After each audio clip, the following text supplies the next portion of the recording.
الحمد لله نحمده ونستعينه ونستغفره ونؤمن به ونتوكل عليه ونعوذ بالله من شرور أنفسنا ومن سيئات أعمالنا من يهده الله فلا مضل له ومن يضلله فلا هادي له ونشهد أن لا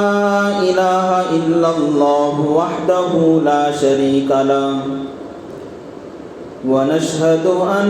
سيدنا ومولانا محمدا عبده ورسوله أما بعد فقد قال الله تبارك وتعالى في القرآن الكريم فأعوذ بالله من الشيطان الرجيم بسم الله الرحمن الرحيم ألف لام ميم غلبت الروم في أدنى الأرض وهم من بعد غلبهم سيغلبون في بضع سنين لله الأمر من قبل ومن بعد ويومئذ يفرح المؤمنون بنصر الله ينصر من يشاء وهو العزيز الرحيم وعد الله لا يخلف الله وعده ولكن أكثر الناس لا يعلمون ظاهرا من الحياة الدنيا وهم عن الآخرة هم غافلون صدق الله العظيم وصدق رسوله النبي الكريم ونحن على ذلك لمن الشاهدين والشاكرين الحمد لله رب العالمين.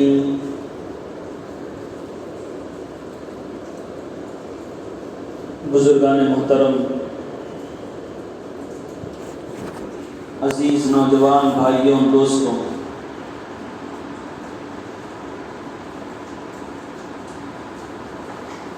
معاشرتی تعلقات کے سلسلے میں ہمارا مضمون چلا رہا تھا، لیکن پچھلے کچھ دنوں سے ملکی حالات کے اندر اور خاص طور پر برسر اقتدار حکومت مسلمانوں کی جائیداد اور ان کی وقف کی جگہوں کو لے کر ملک کے اندر جو فضا بنا چکی ہے، اس سلسلے میں مسلمانوں کی کیا ذمہ داری ہونی چاہیے، وقف کیا چیز ہے، تو ہمارے عنوان کو ہم نے موقوف کر کے گزشتہ جمعہ وقف کے تعلق سے بات بیان کی تھی۔ گزشتہ یہ بات آئی تھی کہ وقف کیا چیز ہے۔ یہ بیان کیا گیا تھا کہ وقف جیسے اللہ تبارک و تعالیٰ کے راستے میں خرچ کرنے کے کئی سارے طریقے ہیں، مخلوق خدا کو نفع پہنچانے کے بہت سے راستے ہیں، زکوٰۃ ہے، صدقہ ہے، اور انفاق فی سبیل اللہ ہے، للہ خرچ کرنا ہے، صدقات میں صدقات جاریہ ہیں۔ اسی طرح اسلام کے اندر ایک بہت بڑی عبادت ہے، اس کا نام ہے وقف۔ صدقات جاریہ کہ جس کے بارے میں یہ بات آتی ہے کہ یہ اس کے نفع کو جاری کر دیا جاتا ہے ہمیشہ کے لیے، ایک لمبی مدت تک، اسی کا ایک حصہ سمجھیے وقف ہے، کہ اس کے اندر آدمی اپنی جائیداد کو یا اپنے مال کو، جائیداد ہی اس کے اندر نہیں آتی بلکہ اس کا مال بھی ہو، اسے بھی آدمی وقف کر سکتا ہے۔ تو ان چیزوں کو اللہ کے مخلوق کے فائدہ اٹھانے کے لیے آدمی وقف کر دے اور وہاں اور وہ چیز مخلوق خدا کو فائدہ پہنچاتی رہے، اس کو کہتے ہیں وقف کرنا۔ وقف کرنے سے وہ جو ملکیت ہے، اونرشپ ہے، جو اللہ تبارک و تعالیٰ نے آدمی کو عطا کی تھی، وہ اونرشپ نکل کر اللہ تبارک و تعالیٰ کی اونرشپ اس کے اندر آ جاتی ہے۔ یعنی ہم لوگ جانتے ہیں کہ اس زمین کا، اس آسمان کا، اس پوری دنیا اور اس پورے کائنات کا مالک حقیقی صرف اور صرف اللہ تبارک و تعالیٰ ہے۔ للہ ملک السماوات والارض، آسمانوں کے اندر، زمینوں کے اندر جو بھی بادشاہت ہے، جو بھی ملکیت ہے، اونرشپ ہے، حقیقی طور پر وہ صرف اور صرف اللہ تبارک و تعالیٰ کی۔ اسی لیے قیامت جب قائم ہوگی، حضرت اسرافیل سور پھونکیں گے، تو سور پھونکنے کے بعد اللہ تبارک و تعالیٰ کہیں گے کہ آج کس کی بادشاہت، آج کس کی ملکیت ہے؟ کوئی بھی، چونکہ پوری دنیا نیست و نابود ہو چکی ہوتی ہے، ختم ہو چکی ہوتی ہے، اللہ تبارک و تعالیٰ اپنی بادشاہت کا اعلان کریں گے کہ دنیا میں رہتے ہوئے اللہ کی دی ہوئی دولت کو اپنے سر پر سوار کر کے آدمی یہ سمجھتا تھا کہ میری ملکیت کے اندر اتنے بڑے بڑے بنگلے ہیں، میں اتنے بڑے بڑے بلڈنگوں کا مالک ہوں، یا جو لوگ منصب پر فائز ہیں، حکومت پر فائز ہیں، وہ یہ کہتے تھے کہ ہماری حکومت اتنی بڑی ہے، یا ہمارا دبدبا، ہمارا رعب اتنے ملکوں پر ہے، دنیا کی سپر پاور ہم ہیں۔ یہ جو نشہ تھا، اللہ تبارک و تعالیٰ اس دن اعلان کریں گے کہ آج وہ نشہ کہاں چلا گیا، وہ دولت کا نشہ کہاں چلا گیا، اس مال کا نشہ کہاں چلا گیا، حکومت کا نشہ کہاں چلا گیا۔ تو مسلمانوں کا عقیدہ یہ ہے کہ پوری دنیا کا مالک حقیقی صرف اور صرف اللہ تبارک و تعالیٰ۔ اس دنیا کے اندر انسان پیدا ہو کر اللہ ہی کی دولت اور اللہ ہی کی ملکیت کے کچھ حصے کو لیتا ہے۔ اللہ عارضی طور پر لمیٹڈ پیریڈ کے لیے اسے اس کا مالک بنا دیتا ہے۔ آدمی ہے، جب تک زندہ ہے بلڈنگ کا مالک ہے، جائیداد کا مالک ہے، مال کا مالک ہے، اور جیسے ہی بلاوا آ جائے، اذا جاء اجلهم لا يستأخرون ساعة ولا يستقدمون، بلاوا آ جائے تو ایک لمحہ نہ آگے ہوگا نہ پیچھے ہوگا، بر وقت اسے یہاں سے جانا ہوگا، خالی ہاتھ جائے۔ اسی لیے کتابوں کے اندر یہ واقعہ ملتا ہے کہ جب اس دنیا پر حکومت کرنے والے، پوری دنیا پر تاریخ میں جن کی حکومت رہی، 4 بادشاہوں کی حکومت رہی پوری دنیا پر تاریخ میں۔ 2 مسلم بادشاہ ہیں اور 2 غیر مسلم ہیں۔ ایک حضرت سلیمان علیہ السلام جن کی بادشاہت پوری دنیا پر تھی، پوری دنیا پر کوئی چیز ان کی بادشاہت سے خارج نہیں تھی، یہاں تک کہ اللہ کے دوسرے مخلوقات، چرند پرند، جن، سب اس کے اندر داخل تھا۔ اور اس کے علاوہ ایک اور بادشاہ گزرے ہیں جن کی حکومت زمین پر تھی، پوری زمین پر۔ ان کا جب انتقال ہوا، ان کا نام ذہن سے نکل گیا، ان کا جب انتقال ہوا تو انہوں نے یہ وصیت کی تھی کہ جب میرا انتقال ہو تو میرے ہاتھوں کو قبر سے باہر رکھ دینا، اس طرح خالی کر کے، تاکہ دیکھنے والے یہ سمجھ جائیں کہ پوری دنیا پر بادشاہ حد کرنے والا جب دنیا سے رخصت ہو رہا ہے تو خالی ہاتھ جا رہا ہے۔ تو بتانا یہ ہے کہ اللہ تبارک و تعالیٰ ہی کی ملکیت میں تمام چیزیں ہیں۔ اس دنیا کے اندر آدمی آ کر کوئی زمین کو لے لیتا ہے، کوئی بلڈنگ کو لے لیتا ہے، کوئی کچھ بینک بیلنس کا مالک بن جاتا ہے، وہ بھی لمیٹڈ پیریڈ کے لیے، کچھ سالوں کے لیے جب بلاوا آتا ہے، بلکہ آخر جب حالت ہوتی ہے وہ مال اس کی ملکیت سے، اس کی اونرشپ سے نکل کر اس کی اولاد میں چلا جاتا ہے۔ تو اس کے پاس جو ملکیت تھی تھوڑے دن کے لیے تھی۔ تو وقف میں ہوتا یہ ہے کہ آدمی جو عارضی طور پر لمیٹڈ پیریڈ کے لیے جو اسے ملکیت عطا کی گئی تھی، وہ آدمی اس ملکیت کو بھی اللہ تبارک و تعالیٰ کے حوالے کر دیتا ہے کہ اللہ آج سے آپ ہی اس کے مالک ہیں، میں نیت یہ کر لیا ہوں کہ مخلوق خدا کو اس سے نفع پہنچے، تو اس کے لیے میں وقف کرتا ہوں، اس کے مالک آپ ہیں۔ اس کو کہتے ہیں وقف۔ تو گزشتہ جیسا کہ آپ حضرات کے سامنے یہ چیز بیان کی گئی تھی کہ اللہ تبارک و تعالیٰ کی توفیق سے مسلمانوں نے پوری دنیا کے اندر مختلف عرصوں میں بہت سا مال وقف کیا، صرف ہمارے اس ملک کے اندر نہیں، مختلف ملکوں کے اندر۔ اور گزشتہ میں نے تاریخ کا ایک قصہ بھی سنایا تھا، تاریخ دمشق کے حوالے سے، کہ ایک دور ایسا بھی آیا مسلمانوں کی دریا دلی اور مسلمانوں کی سخاوت کا مظہر تھا کہ لوگوں نے اتنا مال وقف کیا، اتنی جائیدادیں وقف کی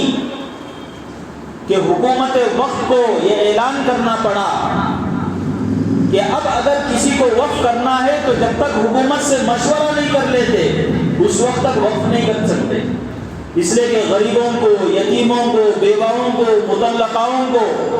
ہر ایک کے لیے اللہ نے جن کو مال دیا ہے انہوں نے وقف کر دیا ہے، اس کا فائدہ ان کو پہنچ رہا ہے۔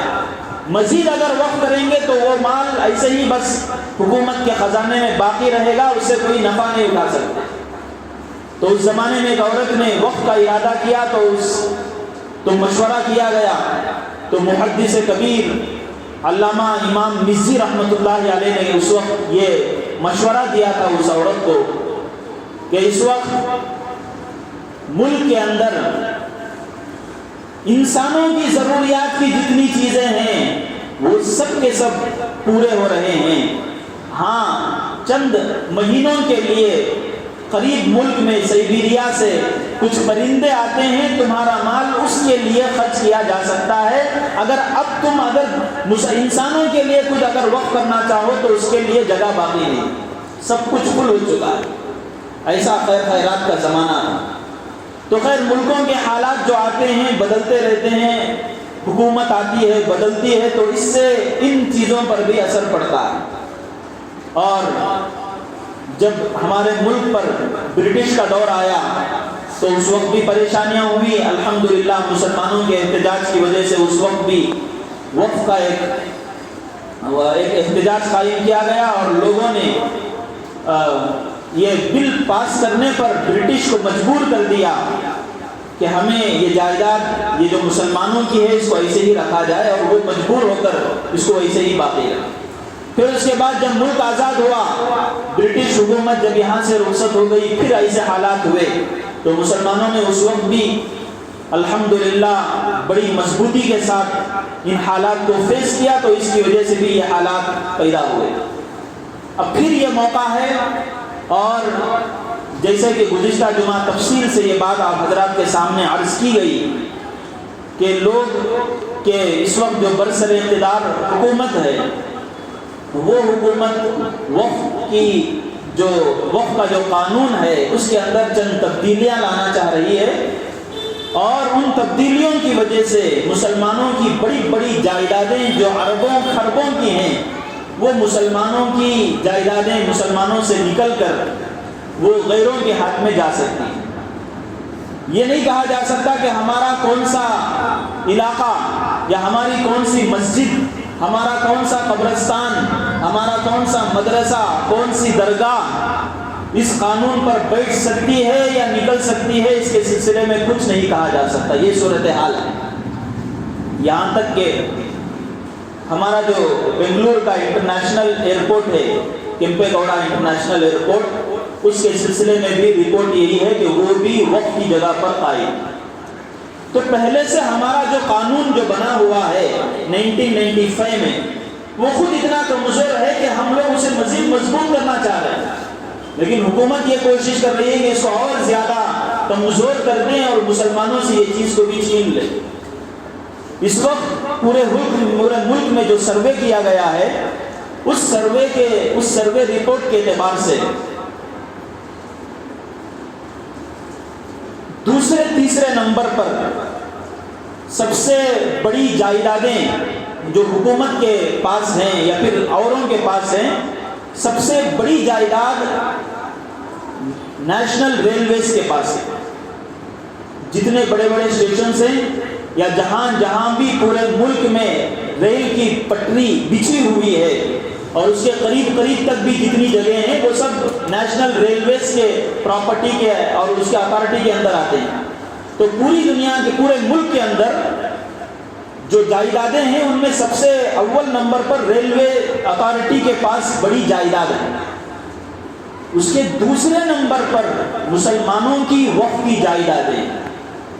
اس سے آپ اندازہ لگا لیں کہ ہمارے اس ملک کے اندر کتنی بڑی جائیدادیں ہیں وقف کے لیے۔ یہ الگ بات کہ اس کا جیسا انتظام ہونا ہے یا اس کی جیسی حفاظت ہونی ہے، وہ حفاظت بعض چیزوں کی وجہ سے نہیں ہو پا رہی ہے یا بعض چیزوں کی وجہ سے اس کے اندر بہت زیادہ گراوٹ ہے، لیکن اس چیز کو بہانہ بنا کر حکومت کی یہ کوشش اور یہ ناپاک کوشش بدنیتی پر مشتمل ہمارے سامنے ہے کہ وہ کسی نہ کسی طریقے سے اس قانون کو مزید کمزور کر کے مسلمانوں کے پاس جو رہی سہی جو جائیداد ہے، جس کا فائدہ مسلمان اٹھا رہے ہیں، اس سے بھی وہ لوگ مسلمانوں کو محروم کرنے کی کوشش کر رہے ہیں۔ تو گزشتہ آپ حضرات کے سامنے یہ بات بیان کی گئی تھی کہ باقاعدہ الحمدللہ All India Muslim Personal Law Board کی طرف سے اس سلسلے میں کوششیں جاری تھی اور انہوں نے پارلیمنٹ کے اندر جتنے ہمارے فیور میں جو بات کر سکتے ہیں، فردن ان سے مل کر انہوں نے یہ بات کی کہ کسی نہ کسی طریقے سے اس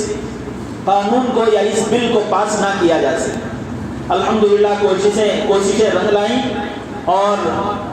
کیبنٹ سے بل پاس ہو جانے کے بعد آگے جب بل پہنچی تو لوک سبھا میں یہ کہہ کر اسے رد کر دیا، یہ کہہ کر اسے موقوف کر دیا گیا اور ایک کمیٹی بنا دی گئی کہ اس کمیٹی آگے چل کر اپنی لوگوں کے جو نظریات ہیں، جو سفارشیں ہیں، ان کو سامنے رکھ کر ایک رپورٹ پیش کرے۔ یعنی یہ جو کمیٹی ہے وہ بھی خود مختار نہیں ہے کہ وہ کچھ فیصلہ کر دے تو کچھ ایسا ہو جائے گا۔ اب اس کے لیے انہوں نے لوگوں سے رائے طلب کی، تو اس کے بعد باقاعدہ طور پر ایک مضمون بنایا گیا اور لوگوں کے سامنے یہ بات لانے کی کوشش کی گئی کہ جو QR کوڈ ہے یا جو ای میل ایڈریس اس کے اوپر لکھا ہوا ہے، اس پر اپنی آراء کو پیش کریں، لیکن چونکہ ہر ایک آدمی اس پر پورے طریقے سے کاربند نہیں ہو سکتا، اس وجہ سے اسے باقاعدہ ایک آٹومیٹکلی ایک مضمون بنا دیا گیا ہے، بس ہمیں آسانی کے خاطر اسے اسکین کرنا ہے اور روانہ کرنا ہے۔ اور الحمدللہ کل صبح تقریباً 1.25 کروڑ تک ای میلز تھے اور الحمدللہ آج صبح کی رپورٹ ہے کہ 2.25 کروڑ ہو چکے، یعنی 1 کروڑ کل صبح سے لے کر اب تک 1 کروڑ ای میلز جا چکے ہیں اور آج آخری دن ہے، آج رات کے 12 بجے تک آخری دن ہے۔ تو اس کے لیے پورے ملک میں ہر مسجد میں یہی اعلان کیا جا رہا ہے، ممبر سے یہی صدا لگائی جا رہی ہے کہ جس آدمی کے پاس بھی موبائل ہے یا جو بھی آدمی ہے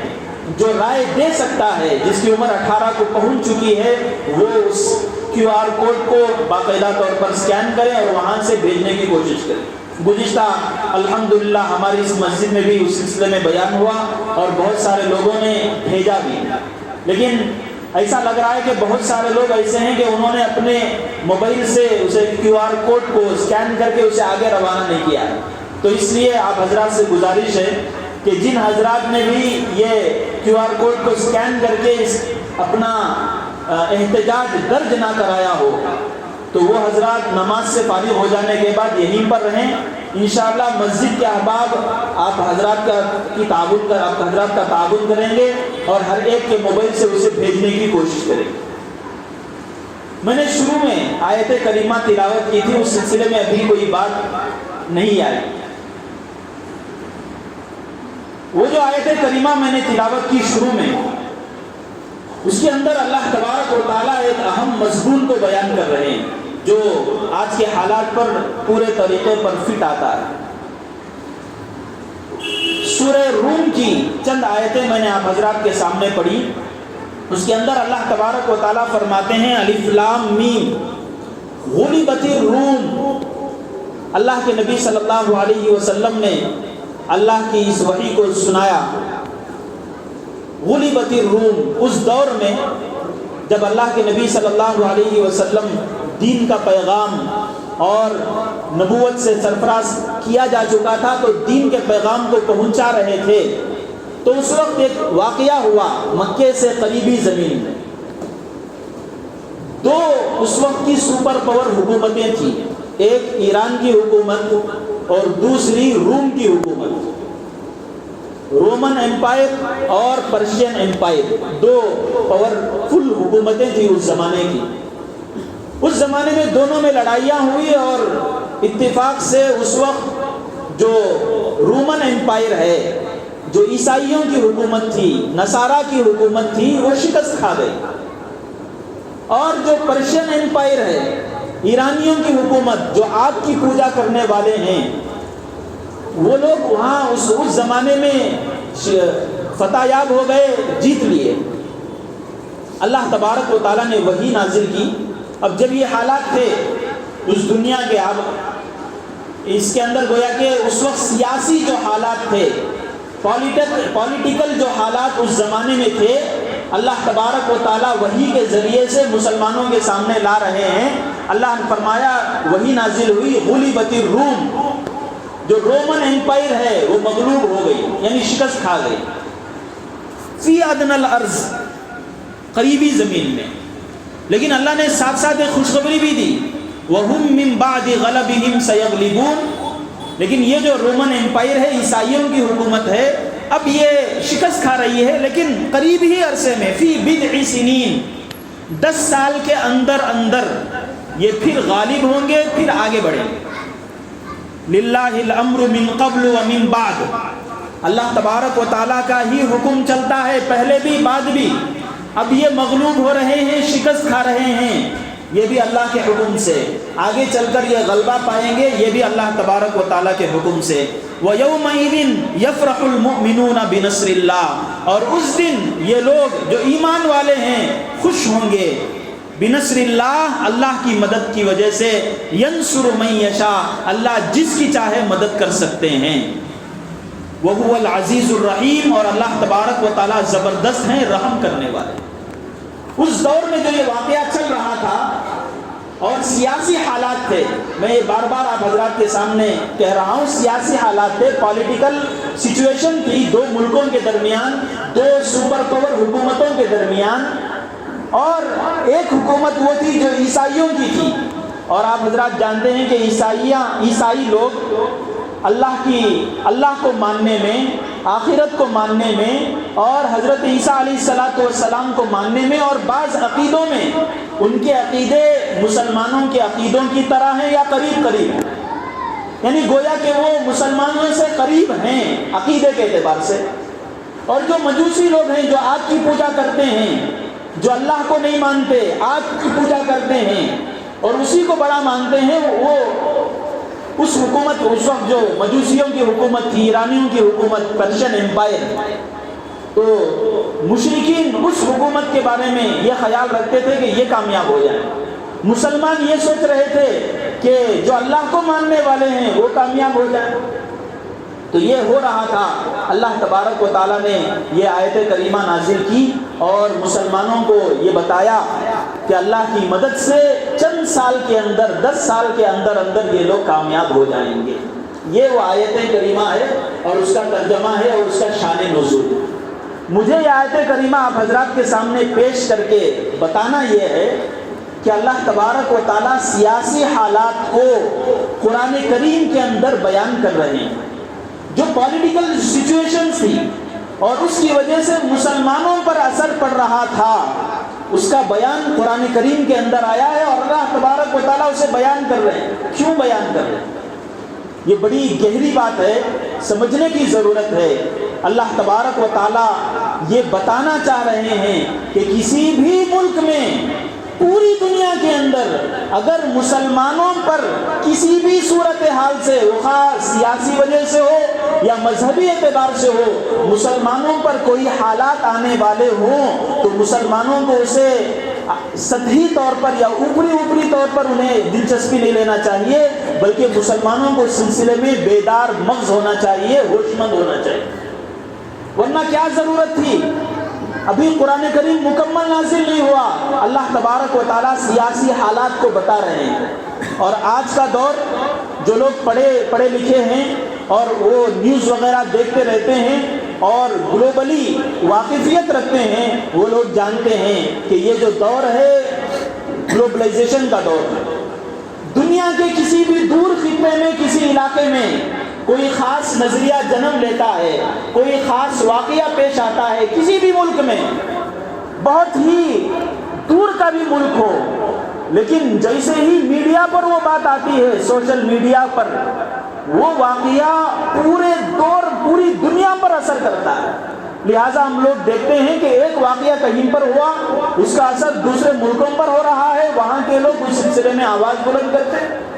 سوشل میڈیا کے پلیٹ فارمز پر، کوئی ٹویٹر کے اوپر، کوئی اور کسی پلیٹ فارم پر اس سلسلے میں آواز اٹھاتا ہے۔ اللہ تبارک و تعالیٰ نے جو یہ آیت کریمہ نازل فرمائی اور اس کے اندر یہ جو بتایا، غلبت الروم فی ادنی الارض، قریبی زمین میں رومن امپائر کی شکست ہو رہی ہے، اور پھر اس کے جو خلاف جو مشرکین کی جو حکومت ہے وہ آگے بڑھ رہی ہے۔ اللہ تبارک و تعالیٰ اس سلسلے میں مسلمانوں کو بیدار کرنا چاہتے ہیں، اور شاید اسی دور کے سلسلے میں اللہ تبارک و تعالیٰ کی رہنمائیاں تھیں کہ اللہ تبارک و تعالیٰ نے بیدار کیا مسلمانوں کو کہ مسلمانوں کی جہاں بھی کوئی بھی حالت ہو پورے ملک کی سطح پر، تو دوسرے مسلمانوں کو خاموش بیٹھنے کی ضرورت نہیں ہے، ان کو اس سلسلے میں بیدار ہونا چاہیے، اور اس سلسلے میں وہ جو کچھ کرنا چاہتے ہیں کرنا چاہیے۔ لہٰذا کسی بھی ملک کے اندر، فلسطین کے اندر حالات پیدا ہوئے، کسی مسلمان کو اپنی جگہ بیٹھ کر اسے نیند نہیں آنی چاہیے، وہ اطمینان سے نہ بیٹھے، وہ اپنے دل کے اندر تڑپ لے۔ بہت سارے لوگ جب مسجدوں کے اندر سیاسی اعتبار سے پولیٹیکل سچویشنز کو جب بیان کیا جاتا ہے تو سمجھتے ہیں کہ بھئی اللہ کے نبی، یہ اللہ کے مسجد اللہ کا گھر ہے، اور یہ رسول اللہ صلی اللہ علیہ وسلم کا ممبر ہے، یہ سیاسی حالات چھیڑنے کی کیا ضرورت ہے؟ میں نے ابھی آپ حضرات کے سامنے آیات کریمہ تلاوت کی، اور اس سلسلے میں جو شان نزول تھا وہ بھی میں نے آپ حضرات کے سامنے سنایا۔ مسلمانوں کا اگر کوئی حالت، مسلمانوں پر کوئی اثر پڑنے والا ہو، خواہ وہ سیاسی لحاظ سے ہو، پولیٹیکلی ہو، یا پھر ریلیجیسلی کچھ اثر پڑنے والا ہو، تو مسجدوں کے اندر اگر وہ بات نہ اٹھائی جائے اور مسجدوں میں اس سلسلے میں مسلمانوں کو بیدار کرنے کی کوشش نہ کی جائے، تو پھر وہ دن دور نہیں ہے کہ مسلمان اپنی مسجد کے اندر تک نماز نہیں پڑھ سکتے۔ مفکر اسلام حضرت مولانا علی میاں صاحب ندوی رحمۃ اللہ علیہ نے بہت پہلے اپنے زمانے میں یہ بات ارشاد فرمائی تھی کہ اگر مسلمان سیاسی اعتبار سے بیدار نہیں ہوں گے تو ان کو ان کے گھر کے اندر تہجد پڑھنے سے بھی روک دیا جائے۔ اگر مسلمان سیاسی اعتبار سے اگر بیدار نہیں ہوں گے، اپنی بیداری کا ثبوت نہیں دیں گے، اور اگر کوئی بھی مسئلہ ہو اس مسئلے میں اگر بیداری نہیں دکھائیں گے، تو پھر اپنے گھروں کے اندر بھی وہ قرآن پڑھنے سے روک دیے جائیں گے، تہجد تک پڑھنے سے روک دیا جائے گا۔ اور ہم آج حالات دیکھ رہے ہیں کہ مدرسے کے گھر کے اندر کوئی کچھ قرآن پڑھا رہا ہے، باقاعدہ طور پر انہیں روکا جا رہا ہے، یہ اس وجہ سے کہ سیاسی اعتبار سے ہم لوگ بیدار نہیں ہیں۔ اللہ تبارک و تعالیٰ نے جو قرآن کریم کی آیتیں نازل فرمائیں، اس سے اسی طرف اشارہ ہے۔ خیر، تو یہ آیت کریمہ میں نے جو پڑھی اس کا مقصد یہی تھا کہ ہم لوگ ہر اعتبار سے، کہ اس وقت کا مسئلہ ہے تو اس اعتبار سے بھی ہمیں بیدار ہونا ہی چاہیے، اس کے علاوہ بھی جو بھی مسئلہ پیش آ جائے تو اس لیے بھی ہمیں ہر وقت تیار ہونا چاہیے۔ تو خیر، جو گفتگو میں شروع کیا تھا وہ یہ تھی کہ وقت کے سلسلے میں جو QR کوڈ لگایا گیا، اس سلسلے میں ہمیں جو بھی میلز بھیجنا ہے اس سلسلے میں ہمیں آگے بڑھنا ہے۔ لہٰذا جو لوگ فارغ ہو چکے ہیں، وہ کام کر چکے ہیں، ان سے گزارش ہے کہ جیسے ہی نماز ہو جائے وہ اپنے کام میں لگ سکتے ہیں، لیکن جو لوگ ابھی QR کوڈ کو اسکین کر کے اپنا میل وغیرہ نہیں بھیجے ہیں، ان سے عاجزانہ گزارش ہے کہ وہ یہاں پر رہیں مسجد کے اندر. انشاءاللہ نماز کے بعد مسجد کے آبا آپ کی رہنمائی کریں گے. اور آج کا دن چونکہ آخری دن ہے، اس لیے انشاءاللہ اسکین کر کے جو ہمارا احتجاج ہے، جو مسلمانوں کے ہر مرد پر، ہر عورت پر، ہر انسان پر ضروری ہے، انشاءاللہ وہ ہم کریں گے. اللہ تبارک و تعالیٰ جو بھی باتیں کہی گئی ہیں ان باتوں کو سمجھنے اور دل میں بٹھانے کی توفیق عطا فرمائیں، ان پر عمل کرنے کی توفیق عطا فرمائیں.